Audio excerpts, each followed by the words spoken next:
terkesan nggak dengan putusan itu? Kedudukan, fungsi, dan peran ibu kota negara tetap berada di Provinsi Daerah Khusus Ibu Kota Jakarta. Nusantara itu ibu kota negara, itu ditetapkan undang-undang. Kapan kan makanya persoalan kita itu adalah kapan kira-kira Pak Prabowo akan mengeluarkan kepres. Berarti bolanya di Pak Prabowo sekarang? Iya dong.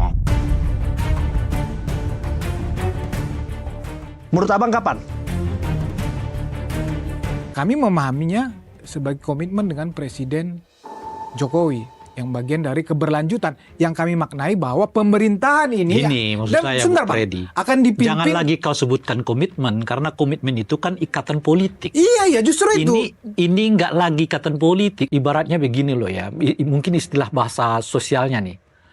Orang kota disuruh ke pedalaman gitu loh kira-kira tuh. Orientasi Pak Prabowo itu bukan IKN, orientasinya ya MBG. Bang, itu sudah dianggarin, ini proyek strategis nasional. Iya. Kalau ke MBG itu berapapun diminta Pak Prabowo kasih. Ya kan?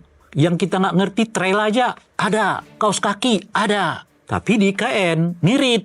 Iya, persoalan kita kan di situ. Kapan kepres ini? Enggak Bang, itu persoalan pemohon, bukan persoalan kita. Bu, termasuk persoalan kita. Enggak Bang, persoalan pemohon. Aku nggak persoalanku itu, Projo nggak persoalan kami tuh. Cina aja baru investasi Bang 1,25 T. Iya, santai aja. Masa kita nggak percaya? Pak Prabowo udah nggak berkenan untuk pindah ke ibu kota Nusantara. Yakin Bang?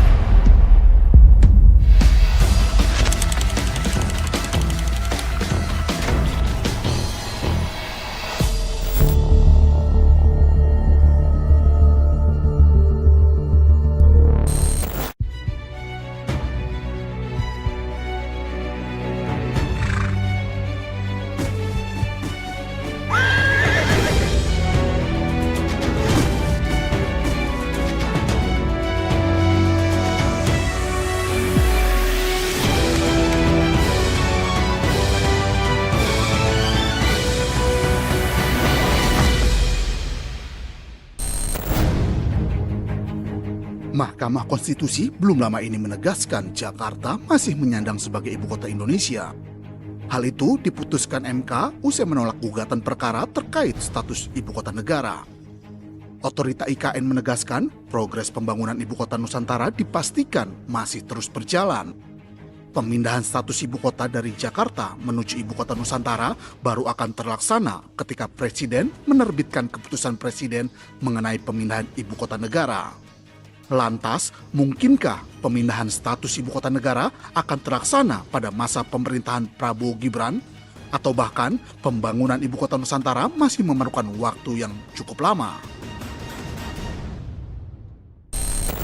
Putusan nomor 71 Mahkamah Konstitusi tahun 2026 memastikan bahwa Jakarta belum pensiun. Jakarta masih sah sebagai ibu kota negara sampai Presiden menerbitkan keputusan Presiden tentang pemindahan ibu kota ke ibu kota Nusantara. Kita akan bahas persoalan ini, konsekuensi politik dan implikasinya ke depan bersama dengan dua narasumber yang sudah hadir bersama dengan kita.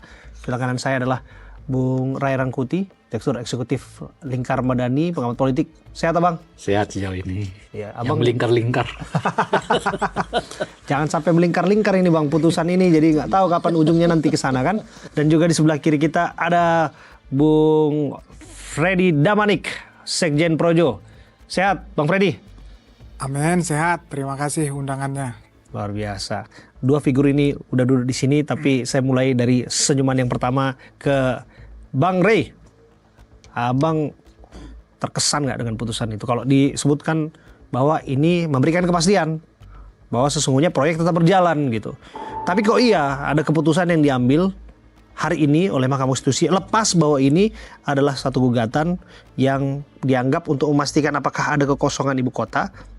Momentumnya Bang, dengan kondisi fiskal seperti ini, dengan kondisi geopolitik yang gak stabil dan sebagainya, Abang lihat apa di balik ini? Kalau putusan MK ini kan sebenarnya nggak memutuskan apa-apa. Iya. Saya kira juga para pemohon itu tidak dalam posisi ingin misalnya ya mereka memastikan supaya Nusantara itu benar-benar jadi ibu kota gitu. Kan posisi para pemohon ini lebih ingin ketegasan aja. Ini ibu kotanya masih di ibu kotanya masih di Jakarta apa di Nusantara itu aja gitu. Artinya mereka juga sebetulnya netral aja. Kalau Jakarta ya Jakarta gitu kan. Kalau mau di Nusantara ya di Nusantara gitu. Karena kan setidaknya 1 tahun lebih lah ya masa pemerintahan Pak Prabowo lah ya. Kan tidak jelas ini ibu kota negara kita.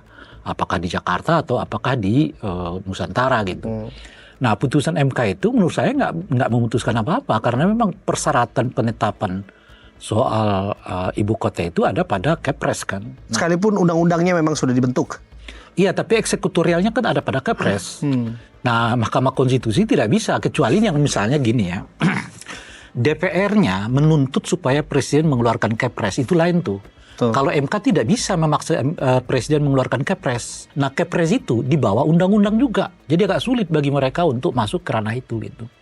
Jadi menurut saya ya meskipun mereka uji secara material is oke lah gitu.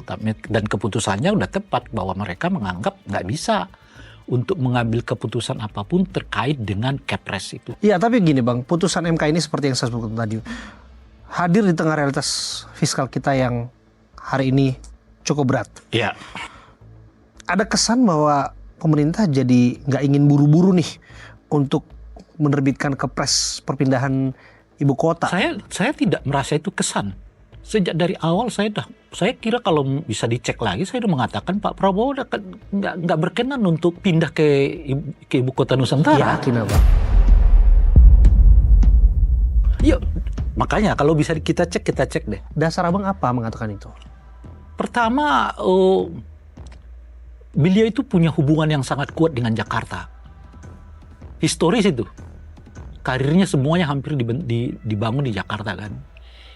Kemudian, ya beliau kan pernah jadi pejuang juga dulu Bang waktu di Timor Leste kan. Tapi nggak serta-merta beliau ada di Jakarta selamanya begitu loh. Iya, maksud saya sebut karir dia itu umumnya ada di Jakarta kan. Ya tentu ada pindah ke sini. Lalu ibaratnya begini loh ya, mungkin istilah bahasa sosialnya nih. Orang kota disuruh ke pedalaman gitu loh kira-kira tuh. Agak berat tuh gitu. Nah yang ketiga adalah Pak Prabowo berkesan lebih ingin agar Jakarta memang sudah kan. Di ibu kota Nusantara fisiknya Ya kan berprogres, sudah berjalan kan. Itu yang saya katakan. Kan ada orang itu yang merasa bahwa pada tingkat tertentu ini bagian yang saya ingin berproses. Ada orang merasa itu bukan pilihan yang saya mau berproses di situ. Dulu saya mengatakan solusinya itu sebetulnya ada. Gibran aja yang diminta untuk berkantor di Nusantara. Saya pernah saya ngomong. Saya kira kalau dicek di... Ya kan memang sudah siap-siap. Katanya kan Istana Wapres sudah dibangun di sana. Ya, Istana Presidennya juga udah ada kalau soal itunya kan. Istana Wapres yang paling baru kan. Yang paling makanya dirampungkan. Istana Wapresnya ada, apalagi Istana Presidennya kan. Ya itu yang lebih dulu. Nah tapi saya mengatakan saat itu ada 2 pertimbangan. Pertimbangan pertama supaya memang tidak ada kegamangan soal ibu kota negara ini. Di Jakarta apa di Nusantara, faktanya di sana berkantor wakil presiden gitu. Sebelum ke Gibran ya, ada kesan Pak Prabowo enggan paling tidak untuk melakukan percepatan pemindahan. Kira-kira demikian ya? Abang menangkap itu ya? Alasan yang tadi saya sebutkan itu personal ya. Ya silakan. Lebih bersifat personal, artinya Pak Prabowo itu sangat berhubungan historis dengan Jakarta gitu. Yang kedua ini seperti orang kota yang diminta pindah ke pedalaman gitu. Itu lebih bersifat psikologik dan personal ya. Tapi abang dengar nggak? Tapi coba cek Gerindra sikapnya terhadap ibu kota negara. Pernah nggak mereka mendesak Pak Prabowo supaya memindahkan? Nggak. Itu sama seperti partai-partai yang lain yang memang kelihatan umumnya juga belum siap untuk pindah ke Nusantara. Iya bahwa statement Pak Prabowo kan ketika saya ingat tuh Agustus 2024 tuh ketika ada Pak Jokowi di sana mengatakan bahwa ya akan melanjutkan proyek ini dan belum lama ini juga Januari 2026 perdana sebagai presiden visit ke sana gitu. Abang nggak lihat itu artinya bahwa beliau komit untuk melakukan percepatan pemindahan? Yang dibaca itu adalah komit membangun fisiknya. Memang ya sampai sekarang kan dananya tetap turun 6 triliun kan. Tapi apakah beliau siap ke sana? Belum tentu. Oke, saya ke Bung Freddy. Bung Freddy, ini ada kegamangan politik di sini dari putusan ini. Bahwa disebutkan putusan ini muncul, jadi ada kesan bahwa pemerintah tidak ingin terburu-buru menerbitkan kepres pemindahan. Kemudian ada anggaran yang ya patut kita juga harus cermati. Pemindahan ASN secara penuh di sana tentu membutuhkan biaya yang besar, apalagi birokrasi sepenuhnya. Bagaimana Anda menjawabnya? Iya,